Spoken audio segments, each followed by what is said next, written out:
একটা বাচ্চা জন্ম নেবার পর কি খাবে এ কথা কে ভেবেছে? জোরে বলবেন। তিনি ভেবেছেন। মায়ের স্তনদুগ্ধে এমন মধুভাণ্ড দিয়েছে যা পৃথিবীর কেউ দিতে পারেনি বা কোথাও পাওয়া যায় না। মায়ের দুধটা খুব গরম নয় যাতে বাচ্চার জিভ পুড়ে যাবে, তিনি ব্যবস্থা করেছেন। মায়ের দুধটা খুব ঠান্ডা নয় যাতে বাচ্চার সর্দি লেগে যাবে, তিনি ব্যবস্থা করেছেন। মায়ের দুধটা খুব টক নয় যাতে বাচ্চার অম্ল হয়ে যাবে, তিনি ব্যবস্থা করেছেন। মায়ের দুধটা খুব মিষ্টি নয়, বাচ্চার সুগার হয়ে যাবে, তিনি ব্যবস্থা করেছেন। নদীতে দিলেন জল, গাছে দিলেন ফল, তিনি আমাদের জন্য এত কিছু করলেন, আমরা তার জন্যে কি করলাম? এই বিবেক বিবেচনা যদি কারো থাকে তিনি ভক্ত হতে পারবেন, আর এই বিবেক বিবেচনা যদি কারো না থাকে জীবনে তিনি ভক্ত হতে পারবেন না।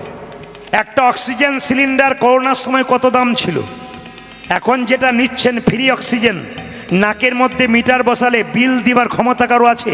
জোরে বলবেন। দিনের বেলায় সব লাইট বন্ধ, একটা লাইট জ্বলছে বলে, এই লাইটের বিল যদি দেওয়া হয় কেউ দিতে পারবে? তাহলে তিনি আমাদের জন্য এত কিছু দিলেন, আমরা তাকে কি দিলাম? এই বিচার বোধ যদি কারো থাকে তিনি ভক্ত হয়ে যেতে পারবেন। আজকে কীর্তন করার পর ইউটিউবের মাধ্যমে প্রচুর ভক্ত ফোনের মাধ্যমে আমাকে জ্বালাতন করে নয়, ভালোবাসে, বলে প্রদীপবাবু মাতাল ছিলাম ছেড়ে ফেলেছি, চুরি করছিলাম ছেড়ে ফেললাম। কেন? আপনার শুনতে শুনতে এক সময় আমি রাস্তায় এসেছি। জানি না কতজন আসবে, কতজন আসাতে পারবো, এসব মহাপ্রভুর কৃপা। তো হারেন্দা গ্রামে কৃষ্ণমণ্ডল, তার স্ত্রীর নাম দুরিকা দেবী। মায়েরা এত অভাব, একদিন বলে উঠল, হ্যাঁ গো স্বামী। বলে কি? শুনেছি নাকি কৃষ্ণ দ্বারকার রাজা।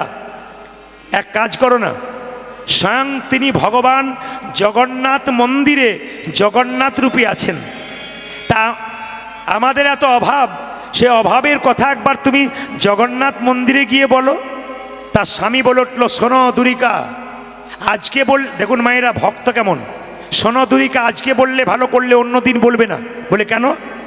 ভগবানের কাছে কিছু চাইতে নাই, যে চাই সে অল্প পায়, আর যে চায় না এত পাই ভাবতেই পারে না। প্রমাণ কি? ভগবান কৃষ্ণের পরম বন্ধু সুদামা কৃষ্ণের কাছে গিয়েছিল শুকনো চিড়ে নিয়ে। কৃষ্ণ জিজ্ঞেস করেছিল, সুদামা তোর অবস্থা কেমন, তোর স্ত্রী ভালো আছে তো? এত অভাব, কিন্তু সুদামা একবারও বলে নাই আমার এত অভাব, ঘর ফুটে জল পড়ে, আমি খেতে পাই না, এ কথা একবারও বলে নাই। কৃষ্ণ মনে মনে ভাবছে, সুদামা তুই না বললে কি হবে, আমি যে অন্তর্যামী, আমি তো সবার কথা জানি, তোর কি আছে না আছে। শেষে যখন 10 দিন পর কৃষ্ণের কাছ থেকে সুদামা গেল, তখনও চাইল না। কৃষ্ণ হাতটাকে তুলে বলল, বাড়ি ফিরে যা, তোর যে স্ত্রী ভিখারিনী ছিল গিয়ে দেখবি রাজরানী হয়ে দাঁড়িয়ে আছে। তোর যে কুঁড়ে ঘরটা ছিল ওটা আর কুঁড়ে ঘর থাকবে না, দেখবি ওটা দালান ঘর হয়ে গেছে, রাজ অট্টালিকা হয়ে গেছে। ওই জন্য মা ভগবানের কাছে চাইতে নাই। মন্দিরে গিয়ে বললেন, আমার ছেলের চাকরি দাও, মেয়ের বিয়ে দাও, বলবেন কেন? তিনি তো অন্তর্যামী, তিনি তো জানেন আপনার কি আছে না আছে। আপনি ভক্তি সম্পদ দিন, ভগবান আপনাকে কৃপা সম্পদ দেবে। প্রত্যেকটি মানুষের কর্তব্য ভক্তি দেওয়া, কৃপা আপনি পেয়ে যাবেন। শুধু ভক্তি দিয়ে যান, কর্ম করবেন, ফলের আশা করবেন না। এখন দুরিকা দেবী বলল, না না, আমি তোমাকে জগন্নাথের কাছে চাইতে বলি নাই, আমি বলতে চাইছি কি, একবার যাও না, সবাই যাচ্ছে, তোমার তীর্থস্থানে যাওয়া হবে, তোমার পুণ্য হবে, একবার যাও। কি বুঝলো? আমি যেতে পারি দুরিকা, কিন্তু তোমার কাছে শর্ত করে গেলাম, চাইব না। ঠিক আছে তাই হবে, আমি তো বললাম তুমি চাইবে না। দুরিকা দেবী আদেশ দিলেন, কৃষ্ণমণ্ডল চলল কোথায়? জগন্নাথ মন্দিরে। জগন্নাথ দেব কি জয়, জোরে দেবেন, জগন্নাথ দেব কি। গাইতে গাইতে যাচ্ছে আনন্দ করে, জয় জগন্নাথ জয় জগন্নাথ, জয় জগন্নাথ জয় জগন্নাথ, জয় জগন্নাথ জয় জগন্নাথ, জয় জগন্নাথ জয় জগন্নাথ, জয় জগন্নাথ জগন্নাথ জয় জগন্নাথ হরি বল। জয় জগন্নাথ জয় জগন্নাথ জয় জগন্নাথ জয় জগন্নাথ জয় জগন্নাথ জয় জগন্নাথ জয় জগন্নাথ জয় জগন্নাথ আজ জয় জগন্নাথ জয় জগন্নাথ জয় জগন্নাথ জয় জগন্নাথ জয় জগন্নাথ জয় জগন্নাথ জয় জগন্নাথ জয় জগন্নাথ আজ জয় জগন্নাথ জয় জগন্নাথ জগন্নাথ স্বামী জগন্নাথ স্বামী নয়ন পথগামী জগন্নাথ স্বামী ভব তুমি আজ জয় জগন্নাথ জয় জগন্নাথ জয় জয় জগন্নাথ জয় জগন্নাথ জয় জগন্নাথ জয় জগন্নাথ আজ জয় জগন্নাথ জয় জগন্নাথ জয় জগন্নাথ জয় জগন্নাথ জয় জয় জগন্নাথ জয় জগন্নাথ জগন্নাথ দেব কি জয় জগন্নাথ দেব কি জয় জগন্নাথ দেব কি জয় বলবেন আপনারা জগন্নাথের চোখটা গোল না পটল চেরা জোরে বলবেন আচ্ছা মায়েরা কৃষ্ণের চোখ পটল চেরা জগন্নাথের চোখ গোল কেন জগতের যিনি নাথ তিনি জগন্নাথ ভিখারি গেলেও যা ধনী গেলেও তা জমিদার গেলেও যা আবার রাস্তার ভিখারি গেলে টলিওয়ালা গেলেও তা কেন বিচার সমান ওই জন্য জগন্নাথ তাকিয়ে থাকে যেদিক থেকে তাকাবেন মনে হচ্ছে আমার দিকে তাকাচ্ছি জগন্নাথের চোখ গোল কেন বিচার সমান কৃষ্ণ যখন রাজা ছিল তার বিচার মাঝে মাঝে এদিক হতো কিন্তু জগন্নাথের বিচার কোনোদিন সমান কোনোদিন অসমান নয় কৃষ্ণমণ্ডল জগন্নাথ মন্দিরে গেল কেঁদে কেঁদে বলে হে জগন্নাথ আমি তোমার কাছে কিছু চাইব না আমার স্ত্রী বলেছে তোমার কাছে কিছু চাইবে না আমিও তোমার কাছে কিছু চাইব না তোমার কাছে চাইব না কেন জানো তোমার হাত নাই তুমি দেবে কি তোমার পা নাই তুমি দেবে কি তোমার পা নাই তুমি দেবে কি তোমার কাছে চেয়ে আমার কিছু লাভ আছে কি তোমার কাছে চেয়ে আমার কিছু লাভই আছে যে কি তোমার হাত নাই তুমি আমায় দেবে কি তোমার তো হাত নাই তুমি আমায় দেবে কি তোমার পা নাই তুমি আমায় দেবে কি তোমার তো পা নাই তুমি দেবে কি জগন্নাথ আকাশবাণী করে বলল কৃষ্ণমণ্ডল আমার হাত নাই পা নাই ঠিক কথা এ হাতই তোদেরকে দিলাম কর্ম করার জন্য কর্ম করার জন্য এ হাত তোদেরকে দিলাম সাধুগুরু বৈষ্ণবের সেবার জন্য বৈষ্ণবীর সেবা করার জন্য এ আমার হাত নাই তোদেরকে দিলাম আমার পা নাই তোদেরকে পা দিলাম তোরা এক জায়গা থেকে অন্য জায়গা কর্ম করতে যাবি বলে পায়ের দরকার আমার পা নাই এই পা তোদেরকে দিলাম এই পাই আমি তোদেরকে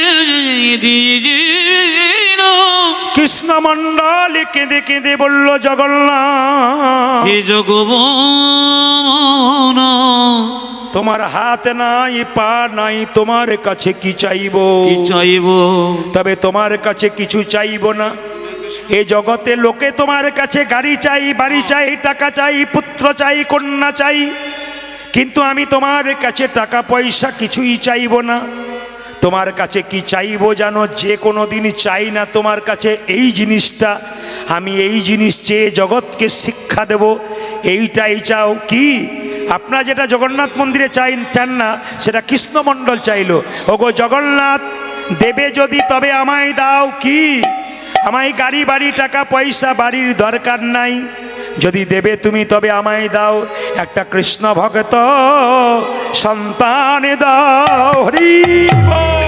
ওগো জগন্নাথ হরি বল।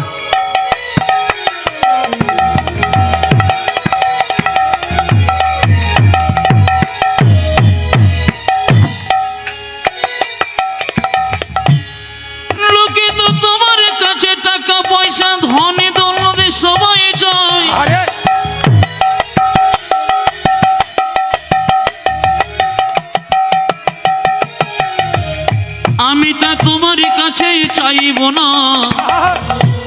আমি তোমার কাছে কি চাইবো জানো?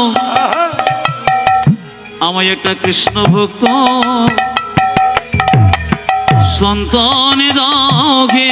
প্রাণে ভরে নাম গাইতে পারে কৃষ্ণ ভক্ত সন্তান ও দাও যারে নাম ধরে নাম গাইতে পারে কৃষ্ণ ভক্ত সন্তান দাও গো। প্রাণে ভরে নাম গাইতে পারে কৃষ্ণ ভক্ত সন্তান দাও হে। যেন আমি প্রাণী ভরে নাম গাইতে পারি, ও যে এই অভিলাষ আমার মনে, যেন প্রাণী ভরে নাম গাইতে পারে। এই অভিলাষ আমার মনে, ওগো প্রাণী ভরে নাম গাইতে পারে। এই অভিলাষ আমার আমায় মনে, একটা কৃষ্ণ ভক্ত সন্তান দাও হে। আজকে হাটগাছা হরিবাসরে দাঁড়িয়ে আপনারা যারা কীর্তন শুনতে এসেছেন, যারা আসতে পারেন নাই, তাদের জন্য আমি গাড়ি বাড়ি টাকা পয়সা ধন দৌলত চাইব না। আমি শুধুমাত্র এই প্রার্থনা করে যাব, আপনাদের প্রতি বাড়ি বাড়ি একটা করে কৃষ্ণ ভক্ত সন্তানের জন্ম হোক। প্রশ্ন করবেন, প্রদীপবাবু কৃষ্ণ ভক্ত সন্তান চাইলেন, টাকা পয়সাওয়ালা গাড়ি বাড়িওয়ালা ছেলে চাইলেন না কেন? আমি কেন চাইলাম না? যে জন্য এসছেন সেই জন্যে চাইলাম। কি না, নিমাইকে সচিমাতা বলেছিল তোর বাবার পিণ্ডটা দিয়ায়। নিমাই বলেছিল মা পিণ্ড দিলে কি হয়? সচিমাতাকে নিমাই বলেছিল, সচিমাতা বলেছিল শোন, পিণ্ড দিলে 7 বংশোদ্ধার হয়। তখন নিমাই বলেছিল মা পিণ্ড দিলে 7 বংশোদ্ধার হয়, কোনো বংশে একজন কৃষ্ণ ভক্ত সন্তান জন্ম নিলে তার 7 বংশ নয়, তার 14 বংশ হরি বল, হরি বল। আমি তো জানি আপনারা যারা কীর্তন শুনতে এসছেন তাদের 7 বংশ নয় 14 বংশোদ্ধার হয়ে যাবে। আমি বারবার বলবো আপনাদেরকে, কৃষ্ণ ভক্ত হয়ে যান, সনাতন ধর্মকে রক্ষা করুন, গর্ব করে বলুন আমি হিন্দু। ধর্মের নামে যেভাবে অপপ্রচার চলছে আপনারা সবাই দেখতে পাচ্ছেন, ধর্মেটা ডিসব্যালেন্স হয়ে যাচ্ছে। আমরা কি করব নিজেরা কিছু খুঁজে পাচ্ছি না। আমাদের পরবর্তী প্রজন্ম অপপ্রচারগুলো শুনে, ধর্মের নামে নানা রকম কুআচার কুকথা শুনে আস্তে আস্তে নিজেকে পথ থেকে সরাতে শুরু করেছি। তাই আপনাদের কাছে নিবেদন রইল, কোনো দিকে কোনো কান না দিয়ে ভজনের পথ যেন পরিষ্কার হয়, সংসারে সংসারে কৃষ্ণ ভক্ত সন্তান যেন হয়, বিবেক বৈরাগ্য যেন হয়। মায়েদের কাছে, বাবাদের কাছে, প্রত্যেকটি হিন্দু পরিবারের কাছে আমার প্রদীপ পালের বিশেষ নিবেদন রইল, সন্তানগুলোকে কৃষ্ণ ভক্ত করুন। তাদের পড়াশুনো করাবেন, উচ্চশিক্ষায় শিক্ষিত করাবেন, অবশ্যই করাবেন, কিন্তু যেন কৃষ্ণ ভক্ত হয়ে যায়। সবচাইতে ভালো লাগছে শুধু আপনাদের হাটগাছা নয়, কালকে আমি ছিলাম যেখানে কেশপুরে ছিলাম, সেখানে দেখতে পাচ্ছিলাম সামনে প্রায় 2000 ছেলে মেয়ে কম বয়সের বসে আছে। জিজ্ঞেস করলাম এরা কেন এসেছে? বলছে এরা তো আপনার ভক্ত, খাতা কলম নিয়ে বসে আছে, কেউ ভালো ভালো কথাগুলো লিখছে, যে যেমন পাচ্ছে আর কি, মানে তৈরি হবার চেষ্টা করছে। এই জন্য আপনাদের কাছে নিবেদন রইল, প্রত্যেকটি সন্তান আপনাদের ভালো হোক, আপনারা মা বাবা ভালো হন, নিশ্চয়ই আপনাদের রক্তের সন্তান কৃষ্ণ ভক্ত সন্তান হবে।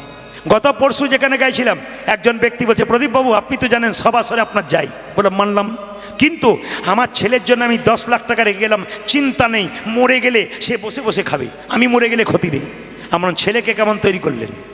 এরকম না এরকম? কোনটা তৈরি করলেন? যদি এইরকম তৈরি করলেন তাহলে তো 10 লাখ মানে কি, সাধুগুরু বৈষ্ণবের সেবা দিয়ে টাকাটাকে বাড়িয়ে জীবনটাকে সুন্দর করবে, আপনার পরপারের পথ পরিষ্কার করবে। আর যদি এইরকম করেন, ও 10 লাখ মানে কে যা ছিল তা নিতাই গৌর হরিবোল হয়ে যাবে, একবারে ফাঁকা করে দিয়ে চলে যাবে।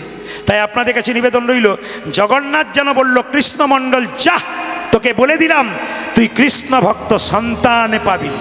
মায়েরা জগন্নাথ মন্দিরে প্রণাম করে কৃষ্ণমণ্ডল চলল নিজের বাড়ির দিকে, খুশি হয়ে যেন আকাশবাণী শুনতে পেল, আমি কিছুই চাইলাম না, স্ত্রীকে গিয়ে বলবো আমাদের কোনো ছেলে মেয়ে না, একটা ছেলে তো চেয়েছি, কৃষ্ণ ভক্ত চেয়েছি, কত আনন্দ হবে আমার স্ত্রী। যে মেয়ে সন্তান হয় নাই তার যে কি কষ্ট, তার যে কি যন্ত্রণা, সে ছাড়া কেউ জানে না। আমার স্ত্রী অন্তত শুনে একটা আনন্দ পাবে। ভগবান জগন্নাথকে প্রণাম করে কৃষ্ণমণ্ডল চলল নিজের বাড়ির দিকে ছুটতে ছুটতে, গাইতে গাইতে যাচ্ছে। কি বলছে, কি বলছে মায়েরা? যশোদার দুলাল, আজি যশোদার দোলন, বজের রাখাল, ব্রজের রাখাল, বৃন্দাবন মন হারিয়া। তুমি যশোদার দোলন, ব্রজের রাখাল, বৃন্দাবন মন হারে।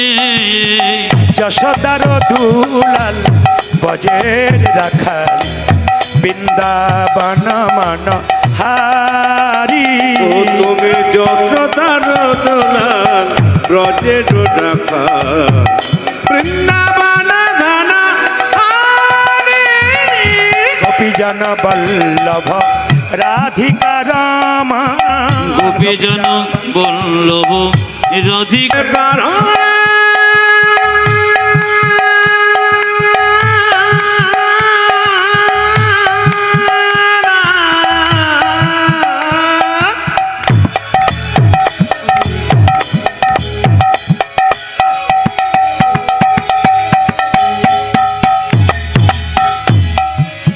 হে প্রাণবল্লভ হরি বল।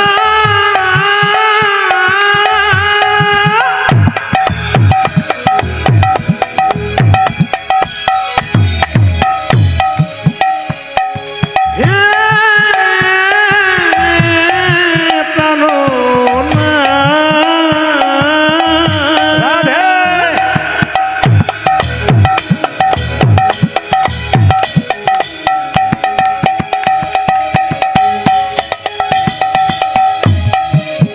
হে প্রাণবল্লভ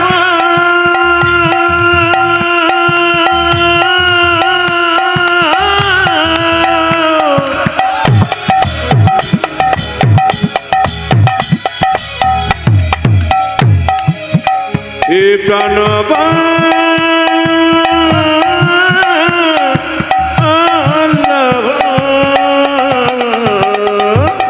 গোপীজন বল্লভ রাধিকা রমন গোপীজন বল্লভ রাধিকা রমন গোপীজন বল্লভ রাধিকা রমন চিত্তবিত মনোহরি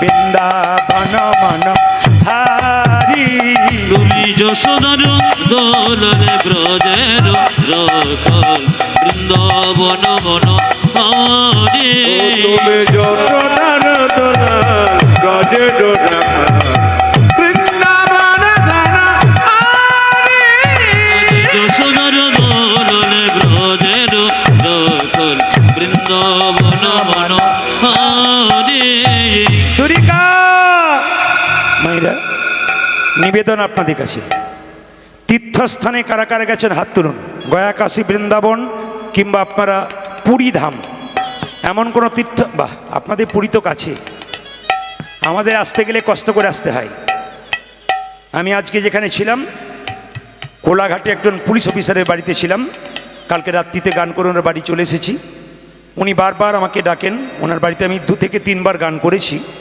ওনার ছেলে খুব কৃষ্ণ ভক্ত তো উনি আমাকে বললেন প্রদীপবাবু আপনি সপরিবারে আসুন একবার দীঘা নিয়ে যাব একবার পুরী নিয়ে যাব আমি যদি বা পুরী ঘুরে চলে এসেছি আগামী ভাদ্র মাসে আবার বৃন্দাবনের আমাদের একটা ব্যাপার আছে যাওয়ার তো যাই হোক আপনারা যারা তীর্থস্থানে গেছেন কিছু মনে করবেন না সবাই তো আর যেতে পারে না কাজের তাগিদে অনেকে যেতে পারে না যারা যেতে পারে না তারা তীর্থের ফল কি করে লাভ করবেন একটু দেখুন আপনার পাশের বাড়িতে কেউ যদি তীর্থস্থানে গেছে বয়স্ক ব্যক্তি আপনি কাজ সেরে ফাঁকে একবার তার কাছে যাবেন দেখা করতে তাকে প্রণাম করবেন তাকে প্রণাম করলে তিনি যখন হাত তুলবেন উনি যে তীর্থস্থানে গিয়েছিলেন আপনি প্রণাম করলে তীর্থের ভাগ কিয়দংশ আপনি পাবেন একটুখানি পাবেন ধরুন বয়স্ক মা গেছে তাকে প্রণাম করলেন কিংবা আপনার বন্ধু গেছে গিয়ে একটু আলিঙ্গন করলেন একটা বাচ্চা ছেলে মায়ের সঙ্গে গেছে তাকে কোলে আদর করলেন একটুখানি কিছু আপনি পেয়ে গেলেন কিন্তু তীর্থস্থানে ফল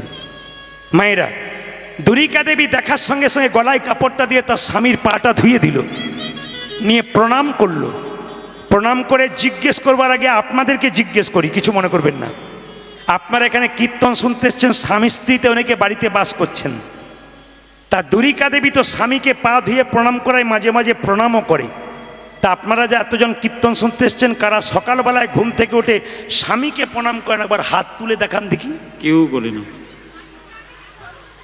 দাদারা এতক্ষণে বুঝতে পেরেছে যে আমাদের হয়ে বললো এতদিন পরে এইদিকে তাকাবেন এইদিকে তাকাবেন আচ্ছা কারা কারা স্বামী 2-4 জন তুলে ফেলেছিল তারপর দেখলো পেছনে যারা আছে তুলে নাই দরকার নাই এইদিকে তাকাবেন সকালবেলায় ঘুম থেকে উঠে স্বামীকে একবার প্রণাম করতে হয় আমি এক জায়গায় কীর্তন করছিলাম একটি মেয়ে সামনে এসে বলল কম বয়সে প্রদীপ বাবু আমি আপনার ফ্যান হয়ে গেছি। এ সকাল দুপুর সন্ধে আপনার না শুনলে ঘুমই আসে না, কিন্তু সব কথা আপনার রাখতে পারবো, একটা কথা রাখতে পারলাম না। বলে কি? স্বামীকে প্রণাম করতে পারবো না। বললাম কেন বাবু? বলছে ওই একটাই কারণ, বাবার কান মূলে 10 লাখ টাকা নিচে প্রণাম আমি করবো না। ওটা একটা দামি কথা বলেছি। মায়েরা কিছু মনে করবেন না, আজকে যারা কীর্তন শুনতে এসছেন প্রণাম টনাম করেন নাই, তাদেরকে একটা কথা বলবো, আজকে কীর্তন শুনে কাল সকালে কিন্তু প্রত্যেকে স্বামীকে প্রণাম করবেন। আর দাদা ভাইরা সব পাগুলো একটু ধুয়ে মুছে শোবেন, আপনাদের কাল সকালে প্রণাম হবে। না না, এবার আমি আপনাদের বুঝিয়ে দিই আপনি প্রণামটা করবেন কেন। স্বামী আপনার কে, শাস্ত্র দিয়ে বুঝিয়ে দেবো। এদিকে দেখান, স্বামী আপনার কে, শাস্ত্র দিয়ে বুঝিয়ে দেবো। আপনার স্বামী আপনার গুরু হয়। জোরে বলুন হ্যাঁ না না, জোরে বলুন। দাদারা বলছে কি যে হয় বাড়ি না গেলে বুঝবেন না। আপনার স্বামী আপনার দেবতা হয়। জোরে বলুন। যাকে আপনাদের সাহস বটে, এক জায়গায় গুরু বলা, হ্যাঁ বলার পর আর চুপ করে থাকে, বলে চুপ করে থাক, বলবি না, যা বলছে ও বলুক। এই দিয়ে দেখান, স্বামী আপনার কে হয়? দেবতা। স্বামী আপনার কে হয়? রোগের ওষুধ। স্বামী আপনার কে হয়? বাবা হয়। তাই এবার হয় দেখি। স্বামী আপনার ছেলে হয়, স্বামী আপনার ভাই হয়। অনেকে চমকে গেলেন, এত কীর্তন শুনেছি স্বামী বাবা হয়, স্বামী ছেলে হয়, স্বামী ভাই হয় শুনি নাই। আমি শাস্ত্রের প্রমাণ দেব, তাকান আমার দিকে আস্তে। আমি শাস্ত্রের প্রমাণ দেব। নিমাই যখন সন্ন্যাস নেবে বিষ্ণুপ্রিয়াকে বলেছিল, প্রিয়া তুমি বাপের বাড়ি চলে যাও। বিষ্ণুপ্রিয়া বলেছিল, স্বামী বাপের বাড়ি আমি যাব কেন? বলছে তুমি বাপের বাড়ি চলে যাও। বিষ্ণুপ্রিয়া বলেছিল, এটাই তো বাপের বাড়ি, তুমি আমার বাবা, তুমি আমার ভাই, তুমি আমার ছেলে, তুমি আমার বন্ধু, তুমি আমার গুরু, তুমি আমার ইহকাল, তুমি আমার পরকাল, তুমি আমার সব। সঙ্গে সঙ্গে নিমাই বলেছিল, লোকে আমাকে পণ্ডিত বলে, নিমাই পণ্ডিত, আমি জানতে পারলাম না স্বামী কখন বাবা হয়, স্বামী কখন ছেলে হয়, তুমি জানলে কি করে? বিষ্ণুপ্রিয়া বলল, শোনো স্বামী, তুমি যেমন পণ্ডিত, আমিও তো পণ্ডিতের মেয়ে। আমার বাবার নাম সনাতন মিশ্র, আমি তার মেয়ে। বাবার মুখে শুনেছি স্বামী বাবা হয় কখন? কখন? নিমাই বলল কখন, বুঝিয়ে বলো। অন্নদানে পিতা সম, রতিদানে পতি। কেবল অন্নদানে পিতা সম, রতিদানে পতি। অন্নদানে পিতা সম, রতিদানে পতি। অন্নদানে পিতা সম, রতিদানে পতি। ও মায়েরা, মেয়েদের যখন বিয়ে হয় না, অন্ন জোগাড় করে কে? স্বামী নাকি? নাকি বলছেন? তবে হ্যাঁ হ্যাঁ বলছেন যাবা। অন্ন জোগাড় করে কে? বাবা। আর বিয়ে হবার কে জোগাড় করে? স্বামী। অন্নদানে পিতা সম, রতিদানে পতি। কেবল অন্নদানে পিতা সম, রতিদানে পতি। পিণ্ডদানে পুত্র সম, অগতির গতি। পূজা যে পিণ্ডদানে পুত্র সম, জগতির গতি। ও যে পিণ্ডদানে পুত্র সম, অগতির গতি। আজ পিণ্ডদানে পুত্র সম, অগতির গতি। স্বামী স্ত্রী বেঁচে আছে, ছেলে মেয়ে নাই। আগে স্ত্রী মারা গেল, স্বামী তার পিণ্ড দিতে পারে, ছেলের মতো কাজ করতে পারে। পিণ্ডদানে পুত্র সম, অগতির গতি। আজ পিণ্ডদানে পুত্র সম, অগতির গতি। পিণ্ডদানে পুত্র সম, অগতির গতি। পূজা যে পিণ্ডদানে পুত্র সম, জগতির গতি। আবার উপদেশে গুরুতুল্য, সেবাতে দেবতা। রোগতে যশোদ সম, বিপদেতে পূজা ভাতা। যে রোগেতে যশোদ সম, বিপদেতে ভ্রাতা। রোগতে যশোদ সম, বিপদেতে ভাতা। পতি পুত্র পতি পিতা, তোমাদের পতি পুত্র পতি পিতা। পতি পুত্র পতি পূজা পিতা। যে পতি পুত্র পতি পিতা। পতি হলো পরম দেবতা, পতি পুত্র পতি পিতা। পতি হলো পরম দেবতা, পতি পুত্র পতি পিতা। পতি হলো পরম দেবতা, পতি পুত্র পতি পূজা যে পিতা। পতি হল পরম দেবতা। পতি পতি হলো পরম দেবতা, পতি পুত্র পতি পিতা। পতি হলো পরম পূজা যে দেবতা। পতি পুত্র পতি পিতা। তোমাদের পতি পুত্র পতি পিতা। জোরে বলুন রাধা রানী কি, বাবা শ্যাম সুন্দর কি, মদন মোহন কি। দুরিকা দেবী পাগুলোকে ধুয়ে প্রণাম করে বলো, স্বামী কি চাইলে গো? তুমি নিশ্চয়ই কিছু চাওনি, চেয়ে ফেললাম। বলে কি চেয়ে ফেললে? জানো দুরিকা, আমি গাড়ি বাড়ি টাকা পয়সা চাইনি, আমি একটা কৃষ্ণ ভক্ত সন্তান চেয়ে বসলাম। দুরিকা বলল, ওই জন্যেই গো, লোকে বলে ভক্ত যদি কাই মনে কোনো বাঞ্ছা করে, ভগবানের সাধ্য নাই সেই বাঞ্ছা নাহি পুনে। ও মায়েরা, দরখাস্তের বয়ান যদি ভালো হয়, পারমিশন তাড়াতাড়ি হয়। আপনি ভগবানকে দরখাস্ত দেবেন কোন কালিতে? কোন কালিতে? নয়নের জলকে কালি করে, হৃদয়টাকে পাতা করে কেউ যদি কৃষ্ণের কাছে একবার দরখাস্ত দিতে পারে, তার পারমিশন কিন্তু নিতাই গৌর হরি বল বলে তাড়াতাড়ি হয়। স্বামীকে বলছে, স্বামী আমি গতকাল থেকে এই কয়েকদিন থেকে তুমি গেছো, সেই দিন থেকে ভগবানের কাছে প্রার্থনা করেছি, ঠাকুর গাড়ি বাড়ি টাকা পয়সার দরকার নাই, একটি কৃষ্ণ ভক্ত সন্তান যেন চাই। হ্যাঁ গো, ভগবান সুকানে শুনেছে তুমিও ওই কথাটাই বলে ফেলেছো, হয়তো আমার কথাটা তোমার মুখ দিয়ে জগন্নাথ বলিয়ে দিয়েছে। মায়েরা, কিছুদিন পরে মনের ইচ্ছা পূর্ণ হয়ে গেল। কৃষ্ণমণ্ডলের স্ত্রী দুরিকা দেবীর গর্ভে সন্তান এলো। কিছু মনে করবেন না, আপনারা যারা কীর্তন শুনছেন ইউটিউবের মাধ্যমে, প্রতিদিন শুনছেন, আপনাদের একটা কথা বলে রাখি, মেয়েদের পেটে বাচ্চা এলে কিছু নিয়ম করতে হয়। এটা কে বলেছে? অনুকূল ঠাকুর। তিনি বলেছেন মেয়েদের পেটে, আপনারা যারা কীর্তন শুনতে এসেছেন, শাশুড়ি মা হয়েছেন, বয়স হয়েছে, তারা কিন্তু আপনারা বৌমা হবে, মেয়ের বিয়ে দেবেন, আপনি শেখাতে পারবেন। অনুকূল ঠাকুর বলল মেয়েদের পেটে বাচ্চা থাকলে তাকে প্রতিদিন স্নান করে মন্দিরে প্রণাম করতে হয়। এই দিয়ে তাকান, প্রণাম শুধু নয়, ভগবানকে স্নান করিয়ে তার চরণামৃত পান করতে হয়। মায়েরা, চরণামৃত পান করবেন তখন হাতটাকে কেমন করবেন? বোধয়ন বলে একটা গ্রন্থ আছে, তাতে বলেছে গরুর কানের মতো হাতটাকে করতে হবে, সেই জল পান করতে হবে, অমৃত চরণামৃত পান করতে হবে। চরণামৃত পান করলে কি হয়? কায়িক, মানসিক আর বাচিক যে পাপ, সেই পাপগুলো দূর হয় যদি আপনারা কেউ চরণামৃত বারবার পান করতে পারেন, এবং ভগবানের প্রতি ভক্তি হয়, শ্রদ্ধা হয় যদি বারবার চরণামৃত পান করতে পারেন। মেয়েটি পেটে বাচ্চা থাকাকালীন দুরিকা দেবী মন্দিরে বারবার প্রণাম করে, তুলসী গাছে জল দেয়, পরিক্রমা করে। কিন্তু কিছু মনে করবেন না মায়েরা, মেয়েদের পেটে বাচ্চা থাকলে আপনি যেমন আচার করবেন আপনার বাচ্চার বিচার তেমন হবে। যদি শাস্ত্রের দিকে যাই তাহলে জানতে পারবো, সবাই আপনারা জানেন কি অর্জুনের স্ত্রীর নাম কি? সুভদ্রা। তার পেটে কি ছিল মা? অভিমন্যু। সুভদ্রাকে অর্জুন চক্র গুয়ে ঢোকার গল্প বলেছিল, তখন মা জেগেছিল, বাচ্চা জেগেছিল। যখন ঘুমিয়ে গেছে মা, তখন বাচ্চাও ঘুমিয়ে গেছে। চক্র গুয়ে ঢোকার কথা শুনেছে, বেরোবার কথা শুনতে পারে নাই। এই জন্য অভিমন্যু কম বয়সে কুরুক্ষেত্রের যুদ্ধে মারা পড়েছিল। মায়েরা, সাবধানভাবে কীর্তন শুনবেন। কীর্তন শোনা মানে কি? শুধু নিজের মঙ্গল তা নয়, আপনার সন্তানের মঙ্গল, আপনার সংসারের মঙ্গল। এই জন্য প্রতিটি জায়গাতে ভক্তি ভরে কীর্তন শোনে। গতকাল আপনাদের এখানে শেষ সময় বৃষ্টি হয়েছে। আমি যখন থেকে আসর ওখানে চেপেছি তখন থেকে কেশপুরে বৃষ্টি চলছে, এত বৃষ্টি চলছে, ঝিপিঝিপি ঝিপিঝিপি হচ্ছে, এরকম প্যান্ডেল করেছে, কিন্তু মেয়েরা চাদর ঢাকা নিয়ে এরকম করে চুপচাপ শুনছে বসে বসে।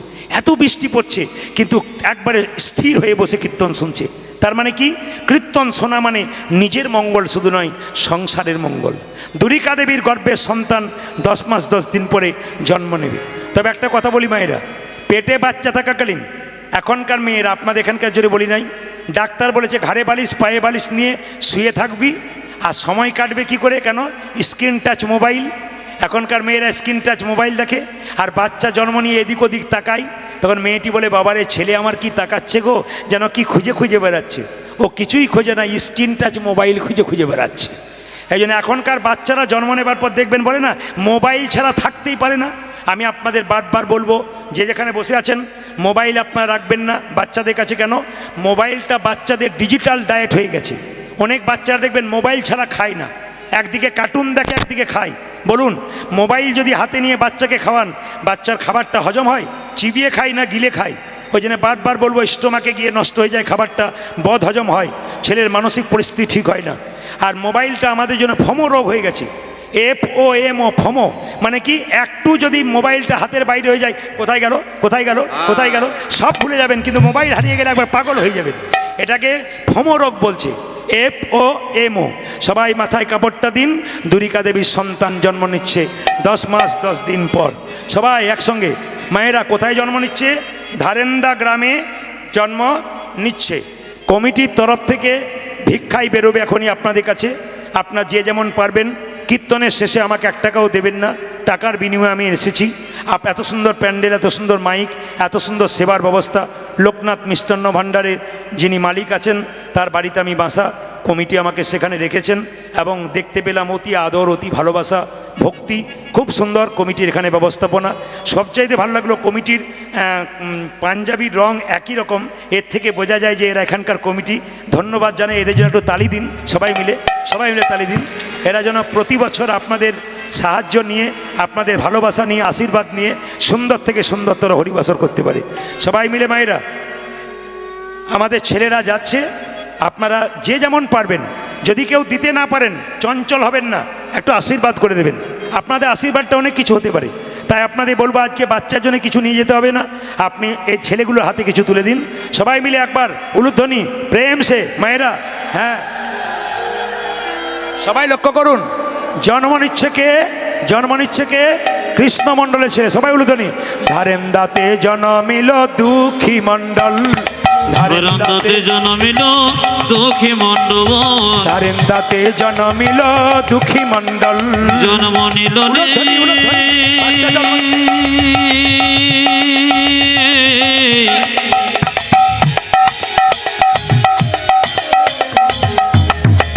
উলুধ্বনি। দুঃখী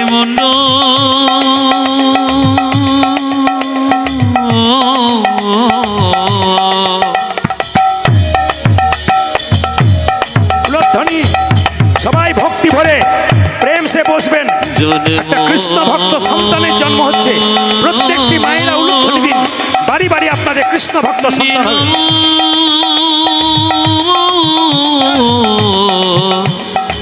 নীল রে জন্ম নিল রে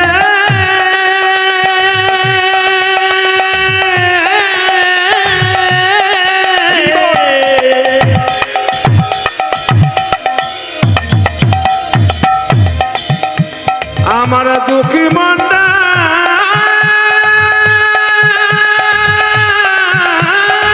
হরি বল। জন্ম নিল,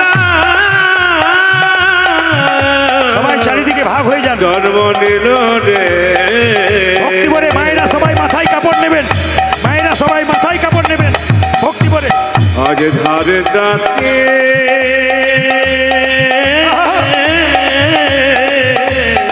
জন্ম নিল, জন্ম নিল, জন্ম নিল ধারেন্দাতে জন্মিল দুঃখী মণ্ডল, ধারেন্দাতে জন্মিল দুঃখী মণ্ডল। ধরন্দাতে জন্মিল দুঃখী মণ্ডল, ও যে মাতার নামে দুরিকা পিতা কৃষ্ণ মণ্ডল, মাতা নাম দুরিকা পিতা কৃষ্ণ মণ্ডল, ও যে মাতার নামে দুরিকা পিতা কৃষ্ণ মণ্ডল। পূজা যে মাতা নাম দুর্গা পিতা কৃষ্ণ মণ্ডল, পুত্র হেরি পিতা মাতার আনন্দ না ধরে, ওগো পুত্র হেরি পিতা মাতা আনন্দ না ধরে। ও কৃষ্ণ মণ্ডল, খবর পেয়েছো? তোমার ছেলে হয়েছে। আমার ছেলে বলে, হ্যাঁ। পুত্র হেরি পিতা মাতার আনন্দ না ধরে, আজ পুত্র হেরি পিতা মাতা আনন্দ না ধরে, পুত্র হেরি পিতা মাতার আনন্দ না ধরে। পূজা যে পুত্র হেরি পিতা মাতা আনন্দ না ধরে, পাড়া প্রতিবেশী সবে উলধ্বনি করে, ওগো পাড়া প্রতিবেশী সবে উলধ্বনি করে, ও যে পাড়া প্রতিবেশী সবে উলধ্বনি করে, পূজা যে পাড়া প্রতিবেশী সবে উলধ্বনি করে, পাড়া প্রতিবেশী সবে জয়ধ্বনি করে। হরি বল। আজ পাড়া প্রতিবেশী সবে জয়ধ্বনি করে, ও যে পাড়া প্রতিবেশী সবে জয়ধ্বনি করে, পূজা যে পাড়া প্রতিবেশী সবে জয়ধ্বনি করে, আনন্দ ধরে না, আনন্দ ধরে না, আনন্দ ধরে না, আনন্দ ধরে না, পাড়া প্রতিবেশীর মনে আনন্দ ধরে না, ওগো পাড়া প্রতিবেশী মনে আনন্দ ধরে না, যে পাড়া প্রতিবেশীর মেনে পুত্রের বদন হে, ওগো পাড়া প্রতিবেশী মনে, পুত্র বদন হেরে, পাড়া প্রতিবেশী মনে, পুত্র বদন হে, ওগো পাড়া প্রতিবেশী মনে, পুত্র বদন ওগো হেরে, পাড়া প্রতিবেশী মনে, পুত্র বদন হেরে, আনন্দ ধরে না, আজ পাড়া প্রতিবেশী মনে জয়ধ্বনি করে। পূজা যে পাড়া প্রতিবেশী সবে উলধ্বনি করে।